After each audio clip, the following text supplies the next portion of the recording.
The first drop hits the dust, then another, then 1,000. The sky, cloudless for as long as anyone can remember, turns the color of iron. And in the middle of the valley stands something that never made sense until this exact moment. A ship the size of a city block, miles from any sea.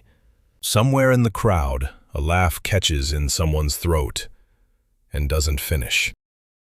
And slowly, not pushed by any human hand, its great door begins to close.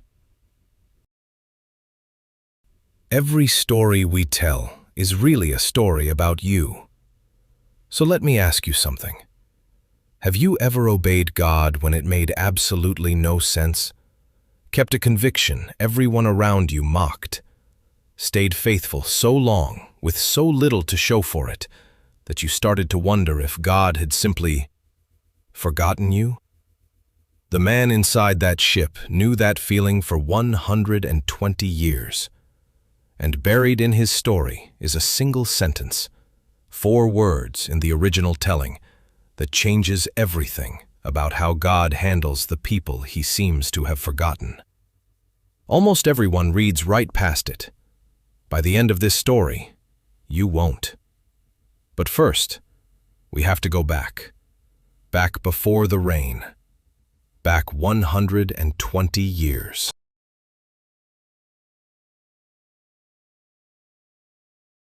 To understand Noah, you need to understand his world, and 2 words.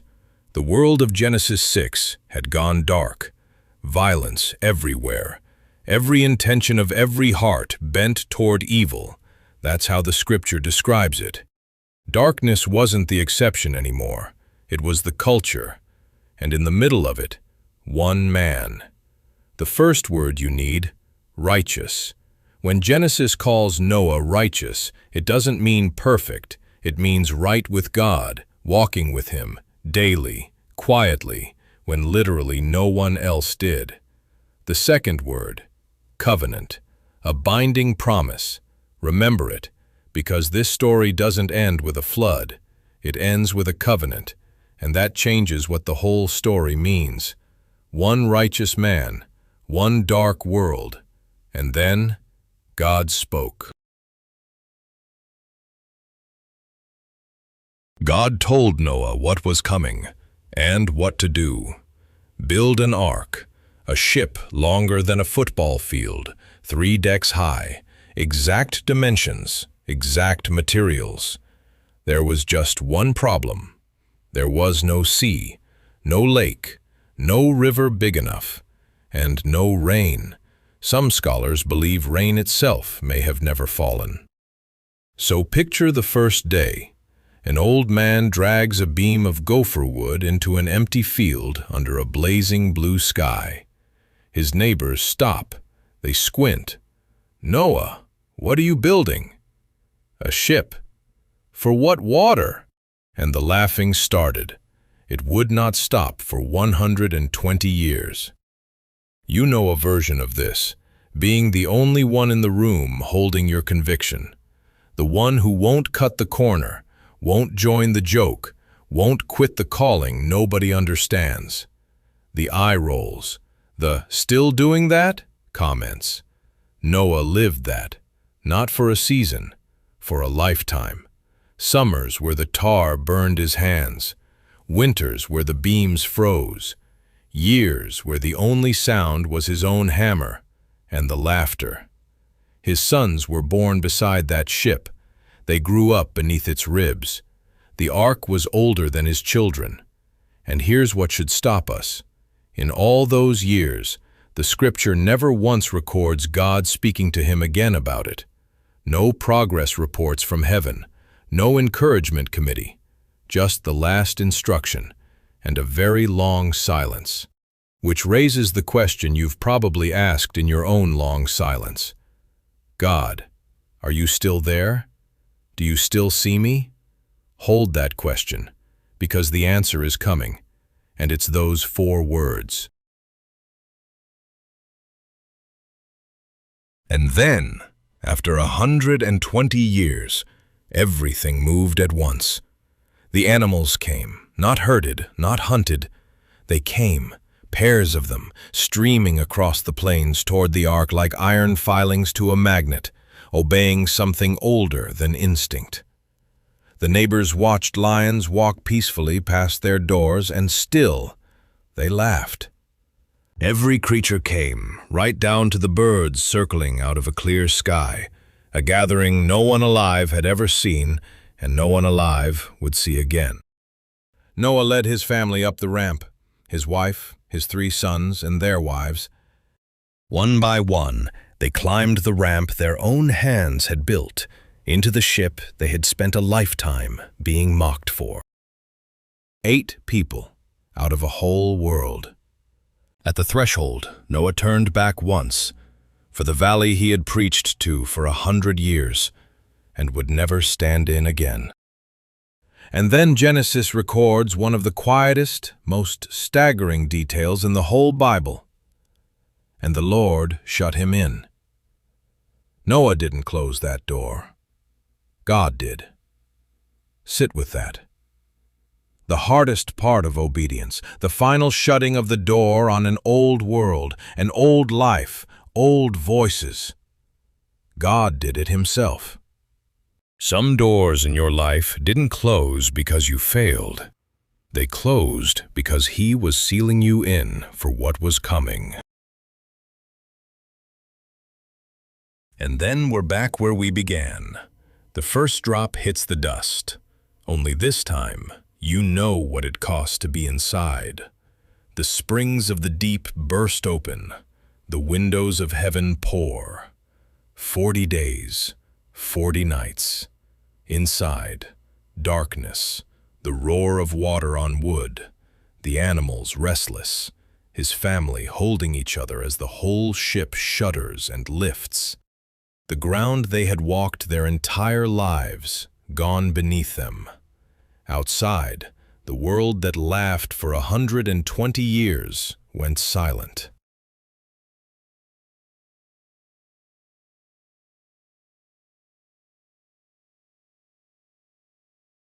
And then came the part nobody talks about. Not the rain, the waiting after the rain. The rain stopped after 40 days. Noah was in that ark for over a year. Months of gray water in every direction. No instructions, no timeline, no sign. And this, right here, is where Noah's story becomes your story. Because the flood isn't the hard part of faith. The hard part is the drifting. The season after the crisis, when the noise stops and nothing moves and heaven says nothing, and you're just floating, waiting, wondering if you've been forgotten on the water. Which brings us, finally, to the 4 words. Genesis chapter 8, verse 1. After the rain, after the drifting, after the silence, the story turns on one sentence. But God remembered Noah. Now, God had not forgotten him. God doesn't lose track of people. In the Bible's language, remembered means something better. God turned toward him. God moved. The silence wasn't absence.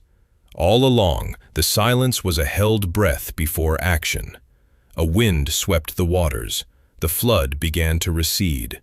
A dove went out and came back with a fresh olive leaf in her beak. Life. Somewhere out there, life had started again. So hear this, if you're in the drifting season, the one where you've obeyed and waited and heaven's gone quiet, God remembers you. Not will remember eventually. The turning may already have begun, a wind already moving somewhere over your water, an olive leaf already growing on a branch you can't see yet. When the ground finally dried, Noah stepped out into an empty, washed world, and the first thing he built wasn't a house. It was an altar. And God set his answer in the sky, the covenant we promised you at the start, a bow of light, a binding promise, never again. The rainbow isn't decoration, it's a signature. But what does Noah's faith actually look like on a Tuesday, when the mocking is real and the silence is long? 5 things. First, obey the next plank. Noah wasn't asked to survive a flood on day 1. He was asked to cut one beam. Faith is almost never a leap. It's the next small act of obedience in front of you. Don't build the whole ark today. Lay the plank. Second, let them laugh. The mockery never actually stopped Noah's hammer. You cannot control the eye rolls. You can control whether they set your pace. Their laughter is background noise to your obedience, not the verdict on it. Third, trust what God said over what you see. No cloud in the sky for 120 years. The evidence said Noah was insane. The word said otherwise. When what God spoke to you and what you can see disagree, the sky isn't the final authority. The word is. Fourth, let God shut the doors. Some endings you've grieved were protections you couldn't see. The relationship, the job, the old life that closed behind you. You may have been sealed in, not shut out. Stop reopening what he closed. And fifth, in the drifting, remember, you are remembered. The year on the water was not punishment. It was passage. If heaven feels silent, it doesn't mean heaven forgot your name. The wind may already be moving. Watch for the dove. 120 years of looking crazy. 1 year of drifting in silence. And on the other side, a washed world, a rainbow, and a God who remembered all along. The people who laughed are not in the story anymore. The man who kept building is.